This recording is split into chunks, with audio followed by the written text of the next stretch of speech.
Assalamualaikum warahmatullahi wabarakatuh. Bismillahirrahmanirrahim. Alhamdulillahi haqqa hamdi. Wassalatu wassalamu ala khairi khalqih Sayyidina wa maulana Muhammadin nabiyyihi wa rasulih wa ala alihi wa ashabihi wa ansarihi wa junudih. Marilah kita bersyukur pada Allah Subhanahu wa Ta'ala karena kita sekarang sudah berada di 10 hari kedua dari bulan Ramadan. Bulan Ramadan terbagi 3 kali 10 hari. 10 hari pertama itu yang disebut awwalur rahmah. Di dalamnya ada rahmah. Yang kedua, yang sekarang kita berada di dalamnya adalah maghfirah. Jadi ampunan Allah. Mudah-mudahan kita diberikan ampunan oleh Allah. Dan yang ketiga, adkun minan nar, yaitu merdeka dari api neraka. Bagian yang kedua dari bulan Ramadan ini ada peristiwa penting, yaitu turunnya Al-Quran, nuzulul Quran. Bukankah nuzulul Quran itu turun pada apa yang disebut dengan Lailatul Qadar? Lailatul Qadar itu terjadi pada bagian akhir, 10 hari terakhir. Al-Ashrul Awakhir min Ramadan, yaitu dari tanggal 21. Nah, kenapa kok Al-Quran itu turun di banyak riwayat 17 Ramadan? Memang dalam Al-Quran disebutkan turunnya 2 kali. Yang pertama itu turunnya dari langit ke Lauhul Mahfuz. Nah, itulah yang disebut pada di atas 20 hari. Ada yang mengatakan 21, ada yang mengatakan di arba'in wa 20 khalat min Ramadan, ada yang 24 dan sebagainya. Itulah nanti kita akan membicarakan malam Lailatul Qadar. Tapi yang 17 Ramadan itu turunnya dari Lauhul Mahfuz ke dunia sesuai dengan ayat itu bunyinya wa anzalna minal furqan yaumal taqal jam'an. Kami turunkan Al-Quran itu pada saat sama dengan terjadinya pertemunya 2 pasukan Islam dan Quraisy di Perang Badar. Nah, waktu Perang Badar itulah terjadinya pada 17 Ramadan. Karena itu Iqra bismi rabbikal ladzi khalaq itu mulai turun ketika tanggal 17 Ramadan. Bagi kita umat Islam, Al-Quran adalah pedoman. Makanya Allah menyebutkan dalam Al-Quran, Syahrul Ramadan alladzi unzila fihi Al-Quran. Bulan Ramadan lah yang diturunkan di dalamnya Al-Quran. Al-Quran itu hudan linnas, petunjuk bagi manusia. Karena itu ada ungkapan yang mengatakan, man ibtaghal huda min ghairil Quran min ghairihi adallahu Allah. Siapa yang mencari petunjuk bukan dari Al-Quran, maka sebenarnya dia telah disesatkan oleh Allah. Quran itu disebut hablullahil matin, tali Allah yang kuat. Wa man da'a ilaihi hudiya ila siratim mustaqim.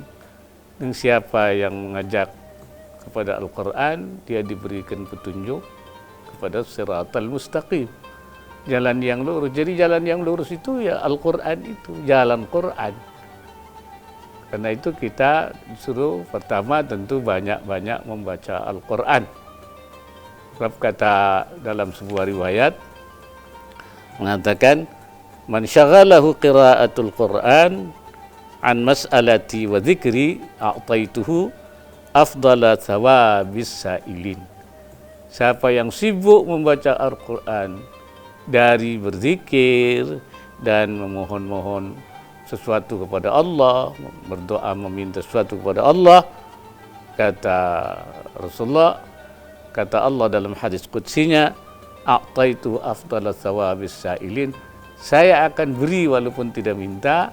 Orang baca Quran, yang sibuk baca Quran, lebih baik lagi daripada apa yang diberikan kepada pahala yang diberikan kepada orang yang meminta-minta.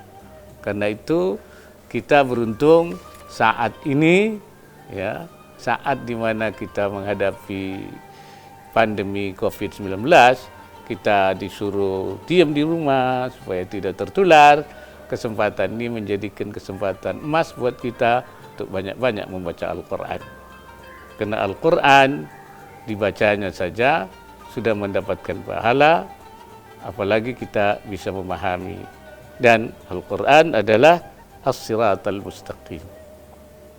Kalau ada orang yang kemudian bertanya, bukankah kita sekarang sudah berada di Siratal Mustaqim? Artinya di jalan yang lurus itu, kita kan sudah menjadi muslim. Kenapa masih suruh minta lagi? Ihdinas siratal mustaqim.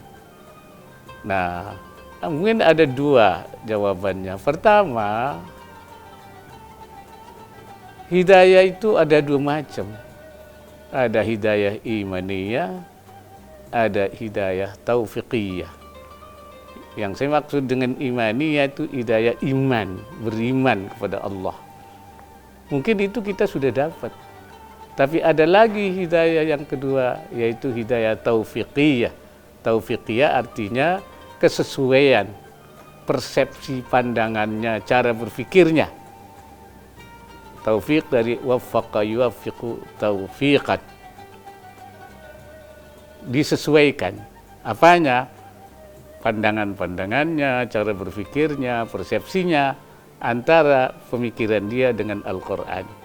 Sebab tidak jarang dia sudah iman, tapi cara berpikirnya masih belum sejalan, bahkan tidak jarang bertentangan di dalam cara memandang sesuatu tidak sesuai dengan petunjuk Al-Quran.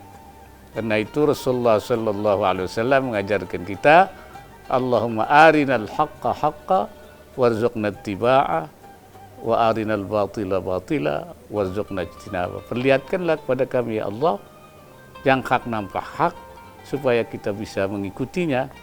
Perlihatkanlah kepada kami ya Allah yang batil nampak batil, yang salah nampak salah, sehingga kita bisa menjauhinya. Nah, ini adalah petunjuk daripada Allah.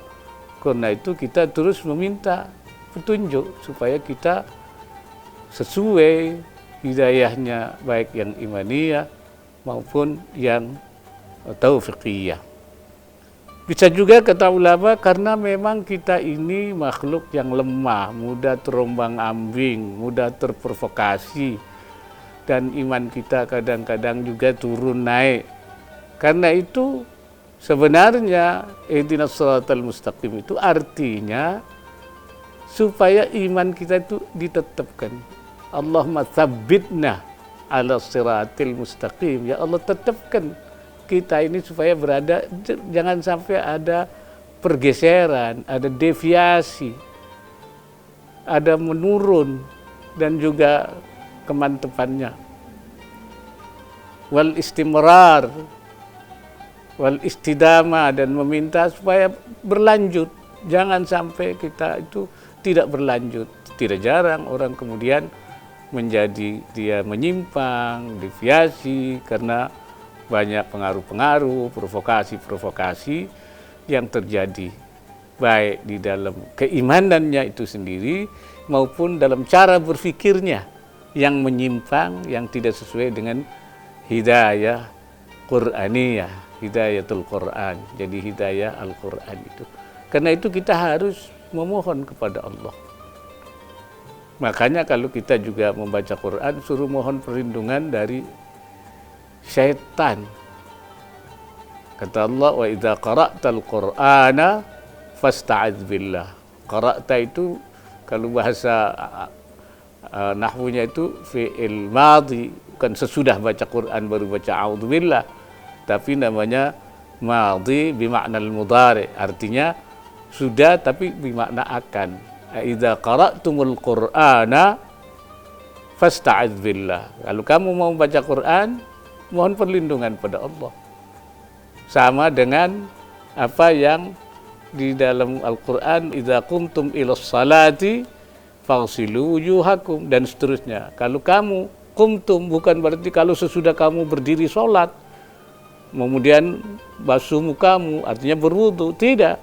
Tapi idza qumtum ay idza aradtumul qiyama ila sholati, kalau kamu mau sholat wudu dulu. Itu namanya madhi bimaknal mudhari.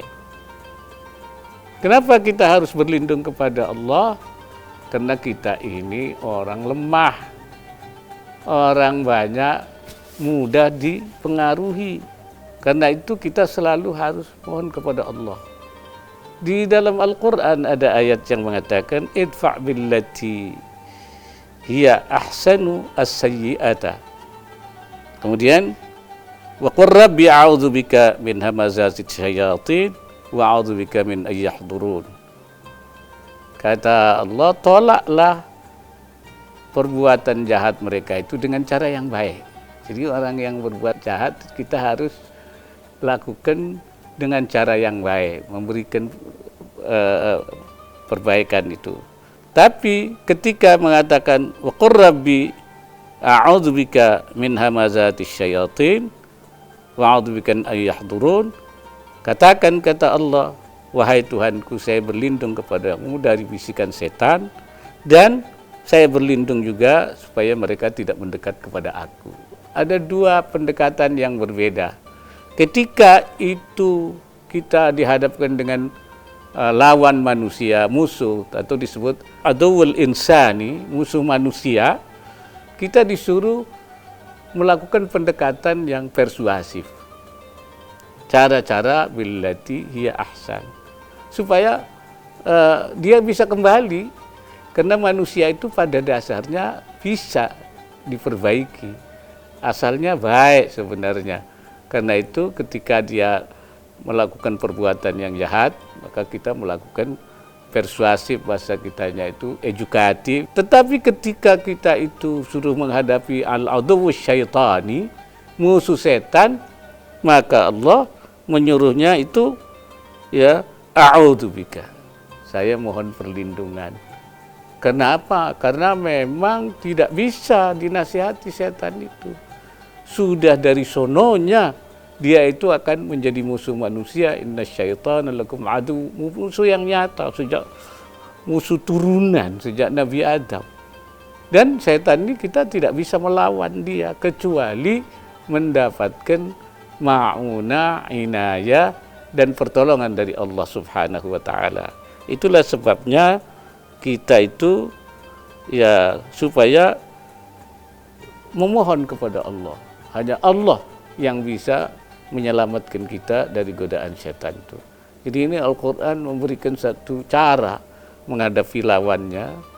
Kalau dia manusia, dinasihati, diedukasi, dipersuasi. Tapi ketika setan, kita kembali kepada Allah. A'udzubillahi minasyaitonirrajim. Wasta'idz billah, ya, min hamazatis syayatin. Kemudian wa a'udzubika min ay yahdurun, supaya dia tidak mendekat kepada kita itu. Kenapa kita harus berta'awud kepada Allah? Nah, ini menunjukkan bahwasanya kita itu iqrarun bil abdi bil azzi wad du'fi. Kita ini lemah untuk menghadapi itu. Hanya Allah yang bisa, supaya kembali ke kekuasaan Allah. Kita itu lemah, karena itu kita selalu minta kepada Allah. Sama saja dengan ayat sebelumnya dalam Fatihah, iyyaka na'budu wa iyyaka nasta'in. Pada Engkau kami nasta'inu, memohon pertolongan. Artinya pertolongan yang kita minta itu karena kita lemah, selalu saja memohon kepada Allah Subhanahu wa taala. Saya kira saat-saat seperti bulan Ramadan yang mubarak ini, pada saat periode 10 kedua sebagai wasathu maghfirah, ampunan Allah ini, maka kita banyak memohon ampun. Dan selain juga mohon ampun itu supaya dosa-dosa kita diampuni, kita juga diselamatkan dari godaan syaitan dan juga dari siksa. Karena Allah katanya dalam Al-Quran mengatakan tidak akan menyiksa satu kaum sepanjang mereka masih wahum yastaghfirun, masih mohon ampun.